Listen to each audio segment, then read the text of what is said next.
Welcome. Here are two list of stories in Nigeria. It is an aberration. Bauchi governor berates PDP members joining coalition. A former political advisor to President Bola Tinubu, Hakeem Baba-Ahmed, has expressed concern over the president's silence on rumors suggesting he plans to drop Vice President Kashim Shettima ahead of the 2027 election. Let's get started. Hakeem Baba-Ahmed, a former presidential aide, has said that Tinubu only wanted to be president for personal reasons and not to govern. According to him, Nigerians will ask for a scorecard in 2027 general election. Let's take a look. And I saw your article, quite interesting. I read it 3 times, actually. There are a few portions in it that I thought that were very intriguing, though. What is the best fix for our problems? Your colleagues are asking for an overhaul, a new constitution, a brand new document. There's some people who are laughing in the corner to say, this old man, it's not going to happen. Well, even if it doesn't happen, the real point about the Patriots and the Nigerian Political Summit Group initiative is to put on the table for Nigerians an issue that should be of concern to every Nigerian. This country is not working, Shehu. It's not working. So it's not a Tinubu fault that is not working? No. It's a systemic problem. Tinubu inherited a damaged country. It just isn't fixing it. That is his problem. But he inherited a very damaged country. That's the truth. So in the first place, we gave Tinubu, the Nigerian people gave Tinubu a vehicle that ab initio may never drive. Bad battery, bad tank, bad fuel. And you are thinking that as a mechanic, he's not being able to fix the problem. No, what we're saying, both to President Tinubu and to Nigerians, is that, look, all this business of changing presidents is not going to change anything. The foundations of the country are wrong. I'll give you just 2 examples. We are in Abuja here. If I tell you, I don't have the empirical evidence to prove this, but I can tell you on rough guess, 60% of whatever government spend is spent here in Abuja. And it's spent around people who will power, the presidency, the ministries, the National Assembly people. For goodness sake, what kind of federation, what kind of government are we running? The federal government has too much money. The federating units are starving. Now we hear there's a lot more money going to states and local governments because the subsidy has been removed by Abuja.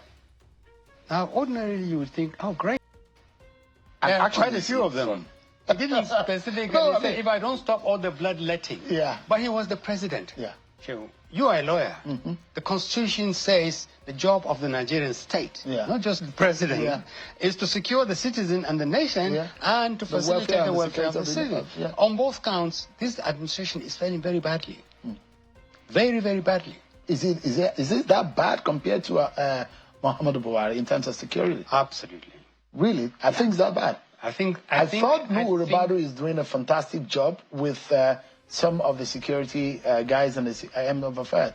I thought that, based on some of the indices and the sciences that I've seen, that there's a bit more of deliberate intelligence gathering than I've seen. I'm one of those who have thought that intelligence gathering is worse off under the last administration. No coordination, intelligence zero.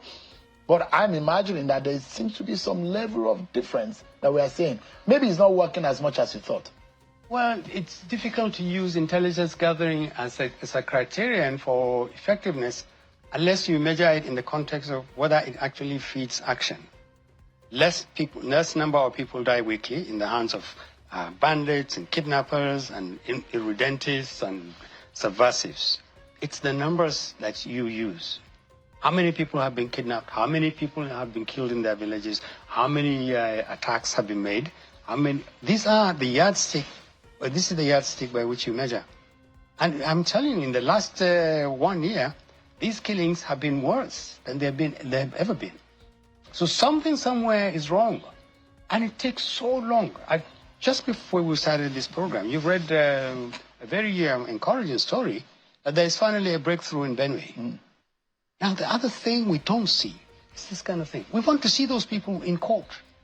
Where are all these bandits and kidnappers and murderers that are killing people? Why don't we see them being prosecuted? I heard the former governor of Benue State who said and accused the Buhari government that there was a deliberate state support of some marauders. According to them, he said there are alien Fulani elements outside of Nigeria, and that the government of the day had given them some tacit support. And as a governor, I thought that was very strong. But he said that was the reality, and they were after their own people. And he said, well, things are being done differently under this government. Well, I don't know. Are you talking That's about... Autumn. That's Samuel Autumn. The same Senator Autumn yesterday said, since the president went to Benue State in Makurdi, they've not had a meeting. They said absolutely nothing has happened. No development at all. He says there is no progress since the day the president, he said the governor has not called a meeting. Right. So he says there's no meeting. They were supposed to have set up a peace committee. They were supposed to have done this. He said no one has called us. So the same governor who said when he was governor, who said the state is encouraging the killing of his people, is now accusing a sitting president who only a few weeks ago almost shed tears saying, I need to see action. I need to see action. There's nothing. Every single day, open the papers. Arrests have been made. Bandits can be killed. Arrests have been made. Where are these people? What happens to them? Who are they? Yes, who are they? Do you know the difference it would make if 5 bandits, just ordinary bandits, are actually prosecuted? We don't want to see just bodies on the pages of newspapers. We want to see live human beings who are killing our people on their farms, in their villages, in their towns, on the roads, everywhere. We want to see them being prosecuted. There's a law in this country. It doesn't just allow you to shoot them and kill them. Yeah. We want to see, and we want to know where they're getting all these weapons. We want to know where they're getting their information.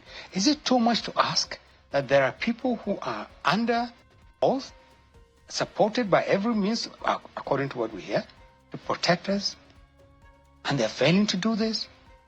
And those who assign them this responsibility are not doing anything about it? If they are, of what value is intelligence gathering? You're not an intelligence officer, with due respect. You know many things. Yeah. But you hear about intelligence has improved. Of what value is intelligence if it doesn't feed the bottom line? If the bottom line is not... So it gets back to the point I'm making. Ultimately, what Nigerians would say to President Tinubu's administration in 2026 as we move towards 2027 is, sir, show us your scorecard. And we already know life has been a lot more difficult than you know. A lot more difficult. It's a lot more, living is a lot more expensive. To stay alive is a lot more difficult. And a lot has happened under your 4 years. We want to know why. Very much in touch with your friends in the Northern Elders Forum. Oh yeah, I'm still a member. Nothing bad has happened. The Northern Elders Forum agreed that I should go and work for this government. Oh, they did? Of course. Oh, you consulted them before taking their appointment? I didn't just consult them. I made it a condition that the Northern Elders Forum must agree, say yes or no before I went. It's the same thing for the period that I went to work as Chief of Staff to the Senate President. That's how important the forum is to me. And it was a long debate, as you can imagine. Some people felt no, don't go. Some people felt no, it's good, go. In the end, it was agreed I should go and work. And when I came out, I reported. I said, back for duty. Yeah. Did they ask you to leave, or you left and you told them that you were going to leave, or you left and you told them? I left and I told them. Well, then they said why. I told them the reason. But if they approved of your going, you should have told them before you left. Well, maybe they would have compelled you to stay. Some leaders, some members of the forum knew my feelings about the job, about the administration, about the direction in which the country is going. They knew I was unhappy about many things. So it wasn't entirely a surprise when I walked out and I said, I'm back. They were disappointed, I guess. Not really. I think they believed me when I said, I'm not too sure that I'm cut out for that kind of job. One, that does really nothing, gives you nothing to do. And two, that could have been useful. Except for the perks of office. Yeah, but it's not the kind of perks that you want. You don't want to get public funds for doing nothing. It means nothing if you're not working. And it's not in my character. Mm. And the leaders of the forum understood that. They knew me. And they knew. I mean, nobody would tell you that they're entirely happy with the way the country is going. Mm. It's too much hunger, too much insecurity, too much blood being shed. And if the administration is making efforts to arrest these problems, they're not showing results. Since compared when you were there and now that you're out in the time that you've been out of office, has anything significantly changed? Have you seen any difference? No. Are you... As if everybody has to join the ADC. No, I mean, that seems to be the... If anybody is leaving the APC or leaving, working with the APC, and anybody will imagine that maybe they formed coalition, joined the coalition, opposition coalition. I have a party. Oh, I'm a member of a political party. What I'm party a member of the PRP. Oh, up to now? What do you mean up to now? Because I imagine that working with... time limit? No, sir. I know you're an Aminu Kano... No. I've been in the PRP for a long time. That's what I'm saying. Yes. And imagine that PRP is your long-term love. But I thought that since you worked with the Bola Tinubu government, you somehow obtained the ticket of the APC. No. So you were I resigned. So you're like Wike. I was an APC. I was chairman of the APC in my state for 3 years. Mm. I was the chairman when we transited from CPC, and went into the coalition with Tinubu's, I think it was AD at the time, ACM. So but 6 months into Buhari's presidency, I resigned my membership of the party because I could see then, alhamdulillah, that I didn't think Buhari really became president to run the country. I think he just wanted to become a president. Just 6 months into that, I left. Is Buhari different from Tinubu? I think there's some similarity. I think they both wanted to be presidents for more personal reasons than anything else. I think they have labored in the political process for so long that it became about them. And that's the wrong reason to seek for political power. You want power so that you can govern people and improve things. It must never be about you. What about Atiku? Is it the same? Well, Atiku says he wants to serve. He wants Nigerians to give him a chance to serve. Whether he's right about Nigerians trusting him or not, we have to wait and see.